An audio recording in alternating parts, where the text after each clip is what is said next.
Hello, my friends. Today's question is about instincts. Do these instincts belong to our body or soul? Let's address that. My friends, instincts are also called jibillat in Urdu. These, in fact, belong to our body. Whereas attributes, or known as sifat in Urdu, are related to the soul. These attributes include moral concepts, aesthetical concepts, and mathematical concepts. The moral concepts are universal in all human beings, and the foundational value of moral concepts is justice. And all the other moral values are its reflection, such as fulfilling promises, honesty, compassion, respect, responsibility, fairness, and generosity, etc. Let me repeat, all ethics and morals are manifestations of the value of justice. Justice is our innate value. We are born with it. Even a young child is aware of the concept of justice. It is our daily life experience that a child exhibits the value of justice when he is around 5 or so. For example, when he sees father or mother telling a lie, he immediately identifies that. Likewise, if you do not fulfill your promise with a child, he will tell you that you did not fulfill it. These examples show very clearly that we are born with this innate value of justice. Let me mention a couple of verses from Quran. For instance, in chapter 75, Surah Al-Qiyamah, verses 14 and 15 state, "Oh, but man is a telling witness against himself, although he tenders his excuses."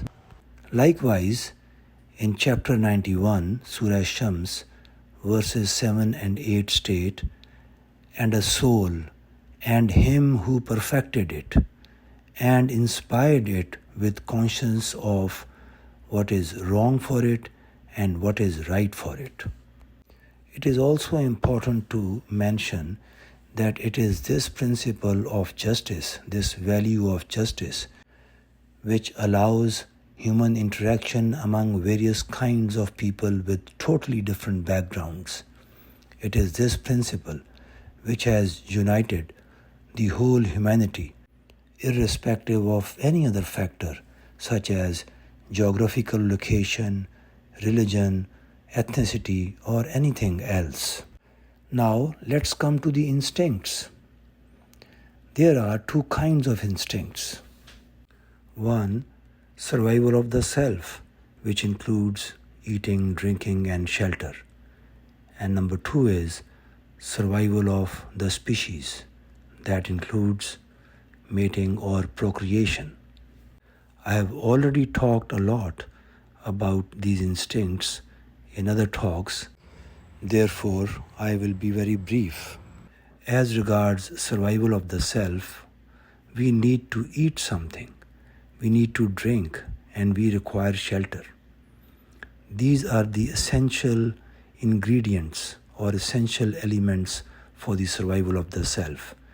And you will notice that these three things are present in animals as well as humans, human body. Now, secondly, regarding the survival of species, we all know that animals and human beings, I am referring to the human body, they all procreate so that there is a continuity of the species. It is very clear from this description that instincts belong to the body, and we know that our soul, our true self, is actually the driver of this body. The test of the soul is to drive this body within certain parameters or boundaries. The difference between animals and human beings is that animals don't have any soul. There is no driver within that body. Whereas in case of humans, the soul, which is the true self, or which is actually the human being, we call it mind as well, controls or drives this body. As I explained in the beginning, that this soul has certain attributes, and because of those attributes, the human instincts, unlike animal behavior, are expressed in refined ways because of soul's connection and control over body. Let me explain that by giving a few examples. For example, look at the sexuality aspect of animals. They are programmed in a manner that the expression of sexuality has remained the same over so many centuries and will stay the same as long as Earth exists. Likewise, their food, drinks, and shelter have remained the same since their creation and will stay the same as long as this earth exists. Now look at the human beings. Their food, their drinks, their shelter, their sexuality, all these aspects are expressed in a variety of ways. Look at the quality and kinds of food. Look at the nature of drinks and the kinds of drinks. And look at the shelter aspect. They make beautiful homes and all kinds of places to live. And finally, their sexuality is also expressed certainly in a much different way compared to animals. I don't think there is any further need to discuss these instinctual aspects of human beings. Let me point out here that the soul, our true self, because of its connection with the body, also feels the pleasure of these instincts in different ways. If the soul did not have this connection, there would be no test. This is a very important point to understand, rather extremely important. We may say that the pleasure of instincts is also felt by the soul. That is how the soul is being tested in this world through this body.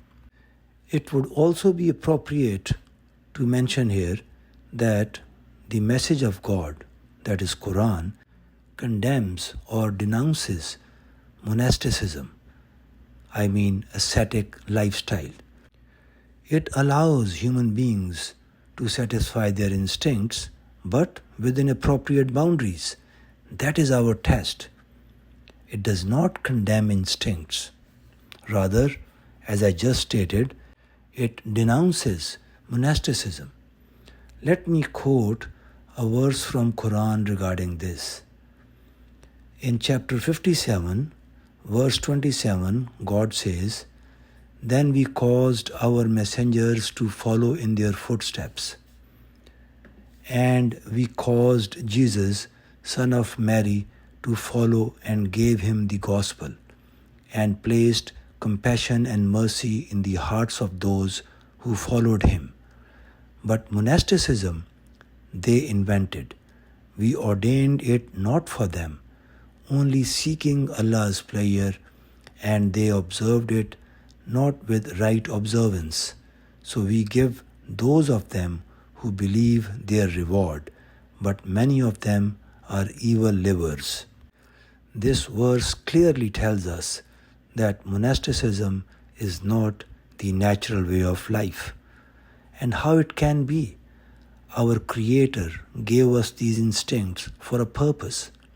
How can He prevent us from using them? Rather, all He wants us is that we should be controlling this human body, the physical body, because that is our test in this world. How about learning something about monasticism before I close?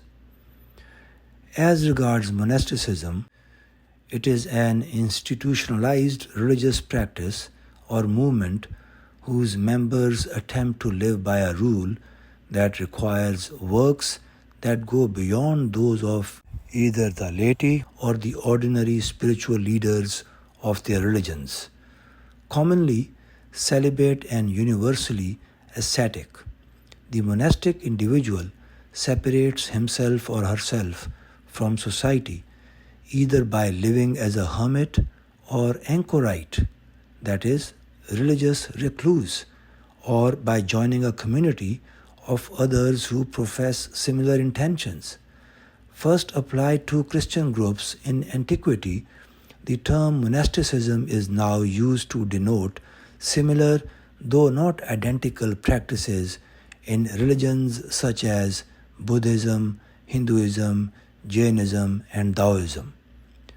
Let me also mention that the word monasticism is derived from the Greek monachos, means living alone, but this etymology highlights only one of the elements of monasticism and is somewhat misleading because a large proportion of words monastics live in cenobitic, that is, common life communities.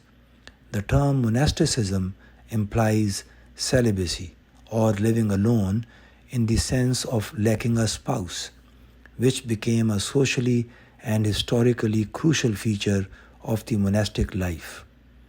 My friends, I think that is enough for today. Thank you.